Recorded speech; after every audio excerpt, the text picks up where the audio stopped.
Welcome to Artist 101. I'm Rebecca. It's just me today. You get to meet the second half of the crazy artist team. My name's Rebecca. I'm a seamstress by trade, sort of.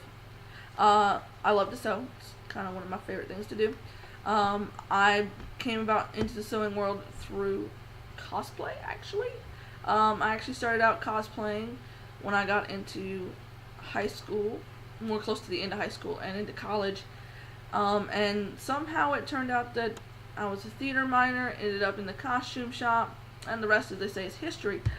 Because I ended up working in the shop, I actually got jobs working in theater costumes. So, needless to say, I'm a professional seamstress. I have been paid for my sewing. So, I'm going to talk a little bit today about patterns. For some reason, that is the most intimidating thing I can talk about, that I can think of. And I'm not talking about making your own patterns, kind of not my biggest forte. I can talk about pattern alterations, which I will get into in another video. We're actually going to talk a little bit about looking at patterns and how to buy patterns if you are looking for one yourself.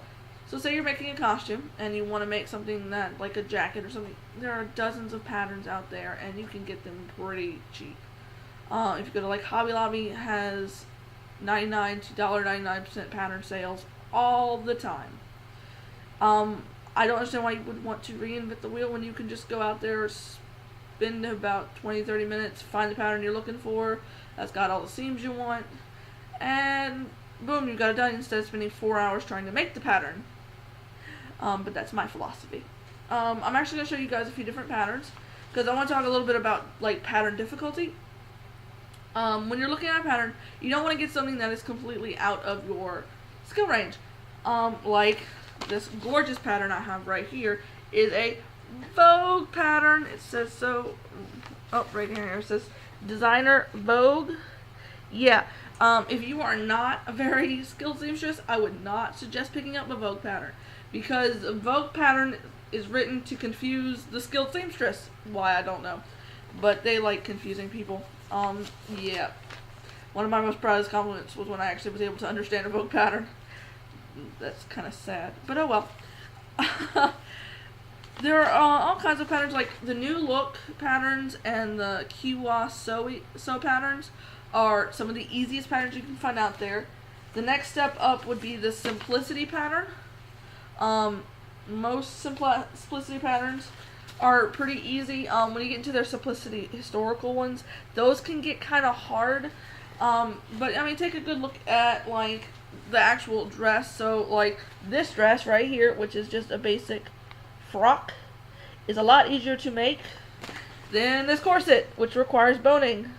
But these are both Simplicity patterns. Simplicity is one of the simplest ones out there. The second one that's pretty simple is the McCall patterns, which I don't have one up here, which is surprising because I have a bunch of the McCalls. Is the McCall pattern. It's a little bit more difficult than Simplicity, but not nearly as difficult as like a Butterick pattern. Actually, this is a pretty simple pattern. This is actually an easy Butterick. But Butterick is kind of getting up there to where they get a little bit harder. They like to play a little bit more with seamed styling and wording. A lot of it has to do with some of the words, because a lot of the pattern pieces look very similar. So think about like the difficulty you want to do, or that you are able to do. For the first pattern you choose, don't choose a Vogue. Please don't do that to yourself. You will hate seam sewing. You will hate patterns. You will never want to touch one again. Don't do a Vogue pattern. I don't know how much to express that to you. Stick with like the New Look, the Kiwa sew, or the Quick sew, I think is what they're called, KWIK sews. I don't know, I don't use them. I normally use Simplicities because I can get them for like $1 to $2. Simplicity patterns is normally a really great place to start. Start with something easy. Make sure that you understand the way they word things, because Simplicity patterns word things differently than a McCall's pattern, than a Butterick pattern, than a Vogue pattern. So you need to be able to understand some of those phrases. Let's talk a little bit about like wording and what to look for with pattern. Okay, I've decided I want a pattern. Which pattern do I buy? I'm a size 20 or a size 2. Well, if you pull up your pattern, we're going to do it on this New Look, wonderful New Look up here, and you look up at the top left, there will be the pattern number and then a little size chart. get your size. Okay, now I say get your size. Well, which is my size? On every pattern, there is a garment measurements chart. See if I can get you guys to see this. Garment measurement chart. This one right here. It says the actual sizes the garment will end up if you cut it exactly to their pattern and use the seam allowance that they tell you to. Check it. Know your size. The best thing you can do for yourself is go get yourself measured once a year, because then you'll know exactly what size you are and you're not guessing at what pattern you're going to use or what size you need to use. So when you get a pattern, check the size. I don't know how much to express that to you. Okay? There are a few other things that you're going to see on the back of a pattern. So you have the garment measurements with this new look right above it is a chart, and I'm blocking my own view. There we go. Is a chart that says 6 sizes in one. Well, okay, whatever. It says it's got the sizes right here, and then it's got like a measurement in yards. Okay, this is how much fabric you need. So say I am a size 18.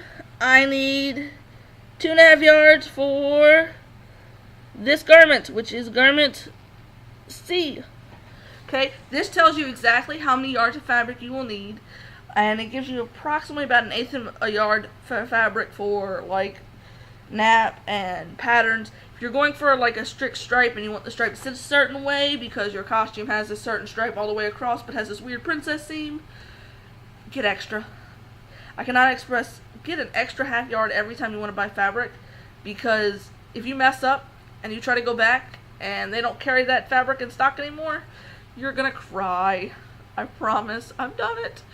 You're gonna cry so hard, because then you have to go out and buy a whole new set of fabric rather than just that half yard of fabric you need to recut that one piece. Okay? So look at what they tell you the yardage is. You'll have the size, you'll have the yardage, and then like what skirt or pants in this case, or whatever the garment piece is that you need. Okay? There's also a section called suggested fabrics, and it says what they think you should need. And then there's a little requirements area, which normally is actually the same area, that tells you like what you need to create this. Like, this is a skirt, you need interfacing, you need thread, you need a button, you need a hook and eye. It tells you everything that you need to create the garment shown. Okay, when you are looking at patterns, make sure you look at the front and the back, because the back will show you what the back of the garment looks like. Like, see, there's a little diagram, a drawing. Shows you what the back of the garment looks like. That's a little bit more important when you're looking at like dresses and corsets. Because look, oh, it's pretty on the front, it's pretty on the front. Yeah, but what does the back look like? Is it a zipper? Is it weird? Does it look right? A lot of times the front will be really, really amazing, and the back will be just like this simple thing, and you're just like, well, how does that work? Okay, so look at both sides. You've got the front and then the back of every garment. Okay, the back will normally just be a drawing. The front sometimes is a picture. Sometimes it's just a little drawing that the designer did, the designing art. Okay, it's not always a picture. A lot of times, though, it is. Okay? Think about, these are the things you need to look at. Alright? Okay, this is what you have to look at when you are looking at patterns. So you've got the pattern number, you've got the pattern size, you've got the size and pattern up here in the left corner, you've got the brand on the other side, you've got what the actual garment is, you have the drawing of the back of the garment on the back of your pattern.